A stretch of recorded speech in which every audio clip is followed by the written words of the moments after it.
세 가지의 특징은, 그러니까 구세군의 세 가지의 특징은, 우리는 신학적으로는 이제 웨슬리아니즘이라고 했습니다. 웨슬리안 것은 이제 감리교라는 얘기죠. 그러니까 감리교, 구세군, 성결교가 이제 같은 신학적인 기반을 가지고 있고, 실천적으로서는 전인 구원을 초점을 맞추고 있습니다. 이제 인간이라고 하면은 영혼만 가지고는 인간이라고 그러지 않거든요. 영혼육이 동시에 있을 때 인간이라고 한다면은, 우리가 구원이라고 한다, 용어를 쓴다면은, 그러면 영혼만 구원하는 게 구원하는 것이 아니지 않느냐. 인간을 구원한다면 영혼육을 갖다가 동시에 이제 구원을 해야 되는 것이, 그것이 올바른 구원이 아니겠느냐.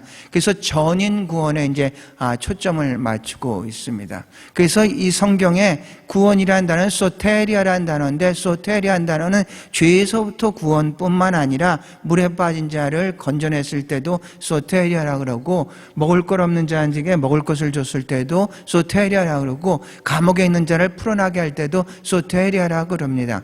그래서 구세군은 이제 어떤 신학적으로는 웨슬리아니즘이고, 실천적으로서는 전인구원이고, 세 번째 조직적으로서는 이제 국제주의입니다. 인터내셔널리즘이잖아요. 이제 세계가 131개 국가에서 우리 호주와 한국 이쪽은 아태 지역이라고 합니다. 5개 지역으로 나누는데 이제 같은 지역이죠.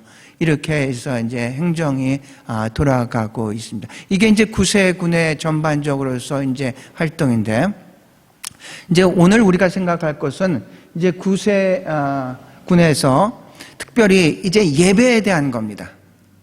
그러니까 구세군 예배는 다른 교단과 좀 뭔가 다른가? 보통 사람들은, 우리 어떤 구세군을 모르는 사람들은 어떻게 구세군 사람들만 예배 드리는 것인가? 이렇게 보통 알고 있습니다. 그런데 구세군의 이제 예배는 다른 교단과 이제 조금 다른 게 있다. 강조점은, 본질은 다 같은 거고요. 강조점에서 이제 조금 다르죠. 그래서 오늘 우리가 생각할 것은 구세군의 예배의 4가지 특성에 대해서 저희들이 이제 생각을 할 텐데, 그러기 위해서는 먼저 예배란 무엇인가에 대해서 우리가 분명히 이제 이해를 하고 있어야 된다는 얘기죠. 우리가 예배에 대해서 얘기를 할 때 요한복음 4장 24절과 12장, 그러니까 로마서 12장 1절에 이제 어떤 영적 예배란 얘기가 이제 두 군데에서 이제 나오고 있습니다. 요한복음 4장 24절은 우리가 알고 있는 것처럼 이제 예수님께서 유다 지방에서 갈릴리로 가는데 사마리아를 거치러 갑니다. 사마리아를 거치고 가면서 그 수가성에서 야곱의 우물가에서 사마리아 여인을 만나게 되죠. 이 사마리아 여인은 그 땡볕인 그 오후에 이제 물을 뜨러 옵니다. 아무도 없는 데서, 아무도 만나기를 원치를 않은 그런 마음의 상처를 가진 사람입니다. 이 사람이 이제 물을 뜨러 왔을 때 예수님께서 그 여인한테 물을 달라고 하죠. 그러니까 이 여인이 굉장히 놀라죠. 어떻게 유대인들은 사마리아인과 얘기도 하지 않는데, 그것도 남자 유대인이 우물가에 이 사마리아 여인한테 말을 거는 것을 보고 굉장히 놀라죠. 그래서 유태인인 어떻게 당신이 이렇게 나한테 그런 걸 요청을 할 수 있겠느냐, 이렇게 해서 예수님을 처음 봤을 때 유태인이라고 이렇게 얘기를 합니다. 그러다가 예수님이 말이 조금 진전이 되면서 예수님이 그 여인의 과거에 대해서 얘기를 합니다. 네가 과거에 너랑 같이 살았던 5 남자도 너의 남편 아니고, 그리고 지금 살고 있었던 사람도 내 남편 아니다. 예수님께서 여인에게 물어봤죠. 내 남편에 대해서 말인데, 여인이 없다고 했을 때 바로 예수님이 이제 대답을 하죠. 그러니까 이 여인이 너무 놀래죠. 어떻게 처음 만난 이 유태인이 자기의 그 아픈 상처 치부를 이야기를 하고 있는지, 알고 있는지 너무 놀래서, 당신은 선지자군요. 선지자가 오면은 이것을 안다고 하는데 하면서 질문을 합니다. 우리의 조상 사마리아인을 얘기를 하죠. 사마리아전 이산, 그리심산입니다. 그리심산에서 예배를 드리고, 너희 유태인들은 예루살렘에서 예배를 드리는데 어디서 예배를 드리는 것이 옳은 예배입니까? 이렇게 질문을 합니다. 우리는 이 그리심산, 당신네들은 예루살렘, 어디서 예배를 드리는 것이 옳은 예배입니까? 오늘날의 상황으로 얘기하자면 이럽니다. 비대면으로 예배를 드리는 것이 옳습니까? 대면으로 예배를 드리는 것이 옳습니까? 예배는 몇 시에 드리는 것이 옳습니까? 예배의 순서는 어떻게 하는 것이 옳습니까? 뭐 이런 우리가 인간이 만든 어떤 그런 것을 중심으로 해서 이제 질문을 하는 거죠. 그러니까 예배 형식에 대해서, 장소에 대해서 이렇게 질문을 했을 때 예수님께서 대답을 하신 게 바로 오늘의 말씀입니다. 예배 본질에 대해서 얘기를 하죠. 그 형식에 대해서, 장소에 대해서 물어봤을 때 예수님은 예배 본질, 예배가 무엇이냐에 대해서 이제 얘기를 합니다.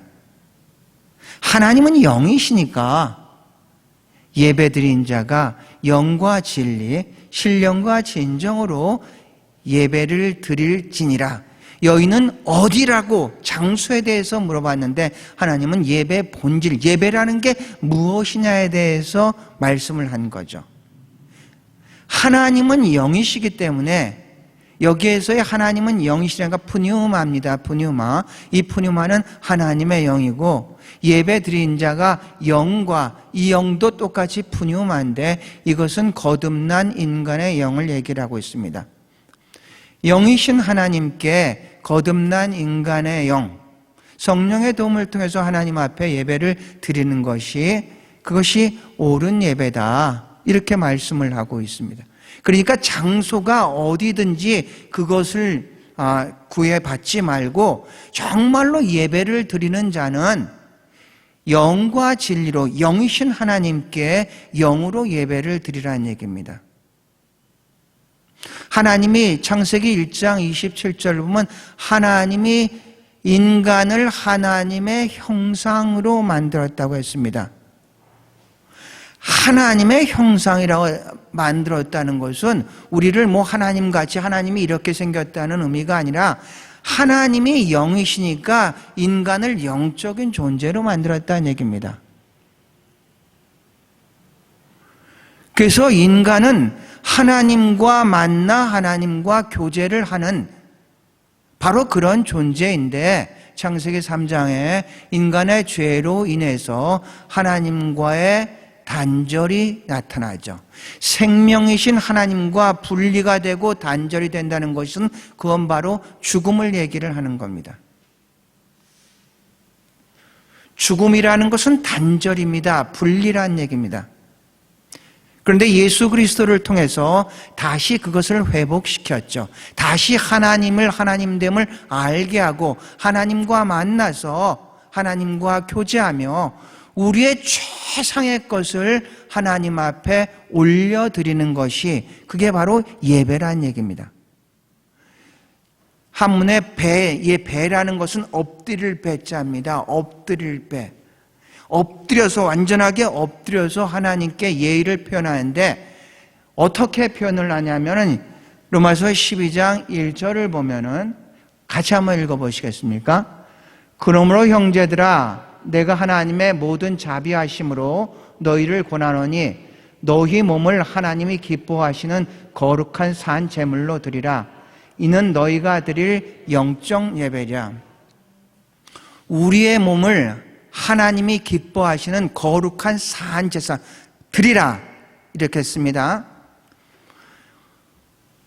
예배의 중심은 하나님이고 예배는 드리는 것이지 받는 것은 아닙니다.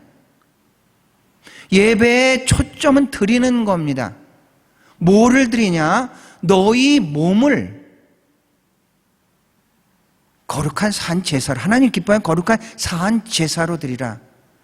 이것이 하나님이 기뻐하시는 영적 예배라고 했습니다.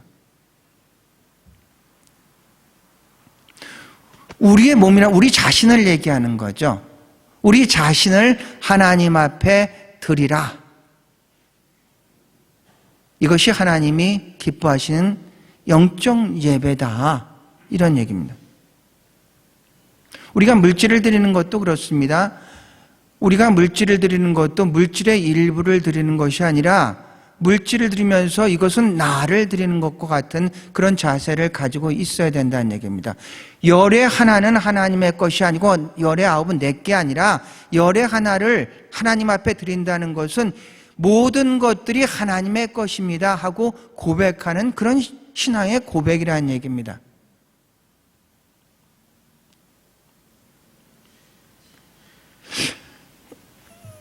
몸을 드린다고 했습니다. 몸을, 우리의 몸, 우리 자신을 드린다고 했습니다. 가톨릭에서는 사제 서품식이 있습니다. 우리로 얘기하면 목사 안수식을 이제 거기에선 사제 서품식이 있는데, 이분들은 사제 서품식을 사제가 돼서 어떻게 하냐면 완벽하게 엎드립니다. 그래가지고 완벽하게 엎드린 상태에서 서품식이 이제 진행을 합니다. 이 의미는 하나님, 저는 이제 모든 것들 하나님 앞에 드립니다. 이제 이후로 내가 사는 것이 아니라 내 안에 그리스도께서 사시는 것입니다. 이런 신앙의 고백으로 완벽하게 이들은 하나님 앞에 엎드리는 자세로서, 그래서 이제 이 서품식을 진행합니다. 우리의 몸을 드린다는 것은 사실은 이제 그런 의미이죠. 우리의 전부를 하나님 앞에 드립니다. 그래서 예배라는 것을 갖다가 한마디로 요약을 하자면, 예배는 우리의 거듭난 영입니다.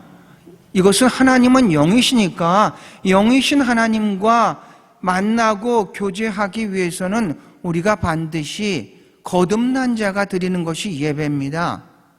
만약에 거듭나지 않은 사람이 우리가 교회에서 예배를 드린다고 하는 것은 사실은 그것은 예배가 아니라 예식을 지킨다는 것이 옳은 얘기입니다. 왜냐하면 하나님은 영이시기 때문에 거듭난 자가 거듭난 영으로 하나님을 만나고 하나님과 교제하며 나의 최상의 것을 하나님 앞에 드리는 그런 시간입니다.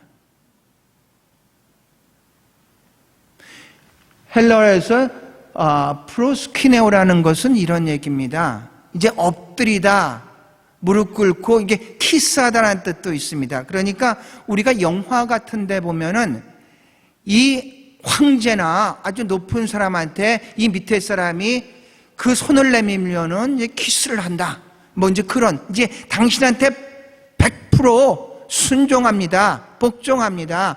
뭐 이런 의미를 가지고 있는 것입니다. 그래서 예배라는 것은 뭐가 정말로 올바른 예배냐? 그 예배는 거듭난 자가 하나님을 만나서 하나님과 교제할 때 자신의 최상의 것을 하나님 앞에 올려드리는 것, 이것이 바로 예배의 정이라고 할 수가 있습니다. 구세군에는 예배의 네 가지의 이제 특징이 있습니다. 첫 번째는 자유 있죠. 진리를 알지니 진리가 너희를 자유케 하리라고 했습니다. 하나님의 영이 거하시는 계시는 곳은 자유함이 있다고 했습니다. 내가 너희를 자유케 하려고 자유를 주셨으니 이제는 더 이상 종의 멍에를 매지 말라고 하고 있습니다. 우리가 이 예배를 통해서 하나님이 주시는 그 진정한 자유를 누려야 될 줄로 믿습니다. 만약에 예배드리는 가운데 뭔가 여러분을 누르고 있는 것들이 있습니다. 죄의 문제든지 뭐 환경의 문제든지 어떤 사람의 문제든지 그런 누르는 것들이 있는데 이 예배를 통해서 자유함을 얻으시기를 축원합니다. 자유함이죠. 두 번째, 예배는 기쁨이 있어야 됩니다. 지금 우리가 이렇게 예배를 드리러 이제 오죠. 그런데 이 예배를 드릴 때 어떤 자세는 그렇습니다.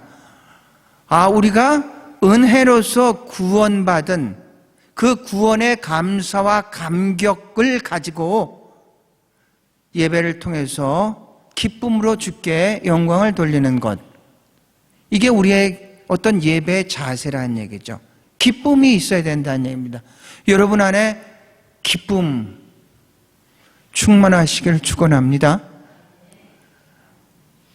그렇죠. 저도 그렇죠. 오늘은 오던 사람도 안 왔으니까 그 예배를 드리면서도 진짜 많이 왔을 때보다도 그렇지 않죠. 여러분도 마찬가지고, 여러분도 오시다가 차 안에서 싸맸을 수도 있고 여러 가지 일들이 있을 수가 있어가지고 기쁨으로 드리지 못할 때가 있는데, 그런데 예배의 정신은 기쁨이 있습니다. 어떤 장로교 같은 데에서는 예배 정신이 어떤 거룩이 굉장히 많이 이제 지배를 합니다. 그런데 우리 구세군에서의 예배는 기쁨이 가장 중요합니다. 기쁨. 왜냐면요, 우리가 구원받은 자인데 그 구원의 감사와 감격이 있어야 되지 않겠습니까? 그래야 되지 않겠습니까?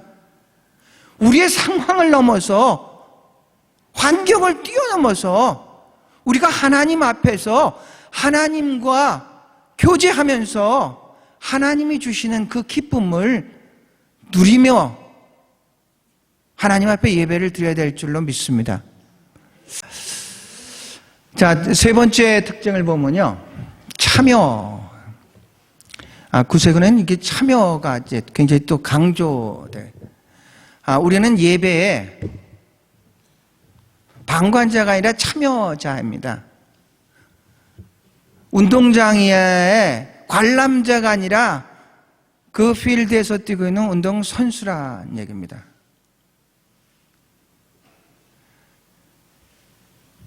미술관의 관람자가 아니라 화가입니다.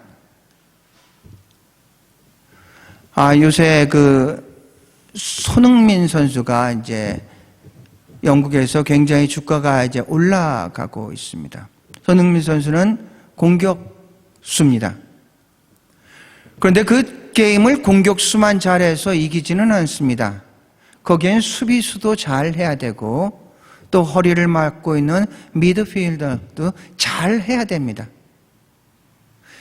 그 게임을 승리하기 위해서는 모두가 맡은 포지션에서 자기의 맡은 역할을 잘 감당할 때 그 게임을 승리로 이끌 수가 있다는 얘기죠. 예배도 마찬가지입니다. 예배도 예배 인도자만 잘 하느냐? 절대로 그건 아니죠. 정말 중요한 것은 예배 인도자가 먼저 예배자가 되지 않고는 그 예배가 올바로 하나님 앞에 드려질 수가 없다는 얘기입니다. 그럼 예배 인도자가 예배자만 되면 잘 되느냐? 그건 아닙니다. 각자 맡은 데서 자기의 역할을, 자기의 해야 될 일을 잘 감당을 할 때, 그 마음을 드릴 때 그것이 이제 올바른 하나님 보기에 합한 예배가 되는 겁니다. 미술관에 그렇게 생각을 해봤습니다. 이 관람자와 화가의 미술관의 관람자는 그 작품을 감상하면서 즐기죠. 이 작품 좋고 저 작품 좋고 이렇게 즐기지만 화가는 직접 그림을 그려서 거기에 붙이죠. 그 미술관을 아름답게 꾸밀 수 있는 것은 바로 그 화가들의 그림에 의해서 그 미술관이 아름답게 꾸며질 수가 있는 것이죠.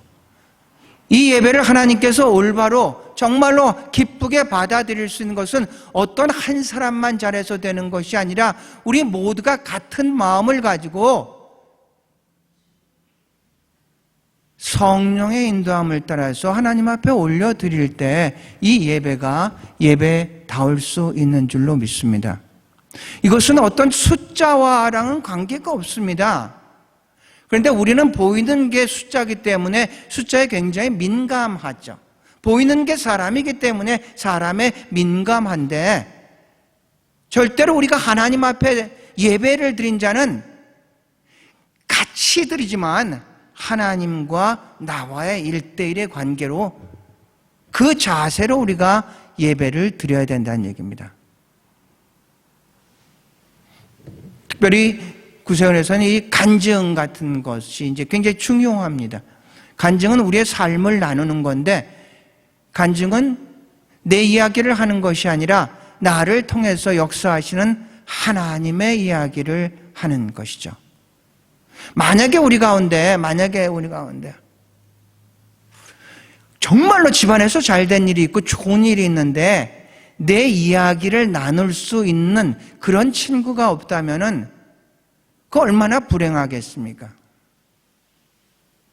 우리 가운데 어려움을 당했는데 기도의 제목을 같이 나눌 수 있는 사람이 있다면은 그 사람은 또 얼마나 행복하겠습니까? 그런 것들이 이제 예배를 통해서 이루어지는 것이죠. 마지막 네 번째는, 이게 사실은 이 구세군에서 다른 교단보다도 굉장히 이제 강조되는 그런 겁니다. mercys이라고 그러는데, 이 자비석이라는 것은 법궤의 뚜껑을 자비석이라고 얘기를 합니다. 하나님께서 모세에게 내가 너를 거기서 만나겠다 한 곳이 바로 이 자비석입니다. 그래서 이 자비석이라는 것은 하나님을 만나는 그런 곳을 바로 자비석이라고 할 수가 있습니다. 전통 구세군의 어떤 건물은 반드시 이 자비석이 이제 만들어집니다. 그래서 예배를 이제 설교를 마치면은 초청을 합니다. 오늘 다시 한번 하나님께 우리의 몸을 드리거나 다시 한번 하나님과 깊은 교제를 나눌 분이 있다면은 일로 나오시기 바랍니다. 또는 아직까지 예수를 믿지 않았는데 이제 예수를 믿겠다고 결단하는 분이 계시면은 이 앞으로 나오시죠.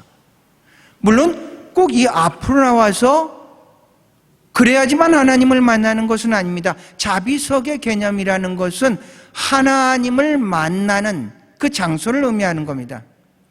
우린 지성소는 공간적인 지성소가 있습니다. 지성소라는 것은 하나님을 만나는 곳인데 시간적인 지성소도 있습니다. 히브리서 4장 16절을 보면은 은혜 보좌라는 표현을 씁니다. 이 은혜 보좌를 자비석이라고 얘기를 할 수 있습니다. 하나님과 만나는 그 자리. 믿지 않는 자에게는 회개의 석이 될 것이고 믿는 자에게는 성결의 석이 될 수가 있습니다. 은혜 보좌를 이제 자비석이라고 얘기를 합니다.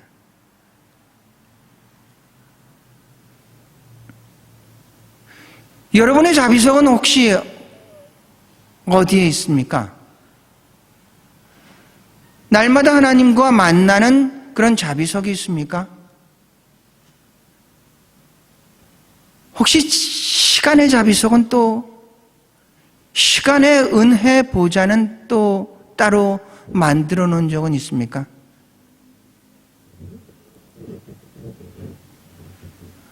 하나님과 만나서 하나님과 교제를 하는 그런 공간과 그런 시간들이 여러분에게는 혹시 있습니까?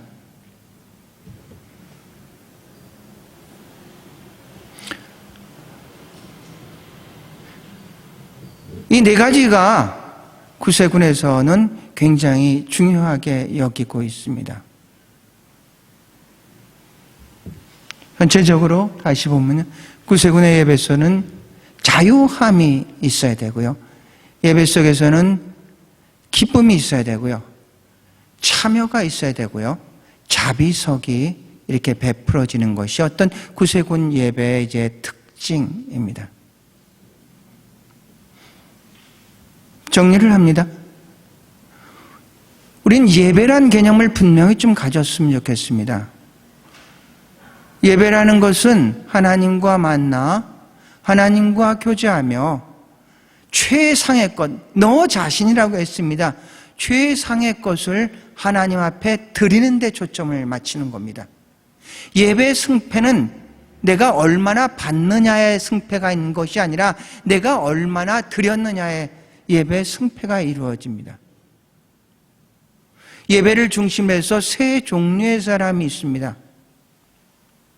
예배를 드리는 사람이 있고, 예배를 보는 사람이 있고, 예배를 받는 사람이 있습니다.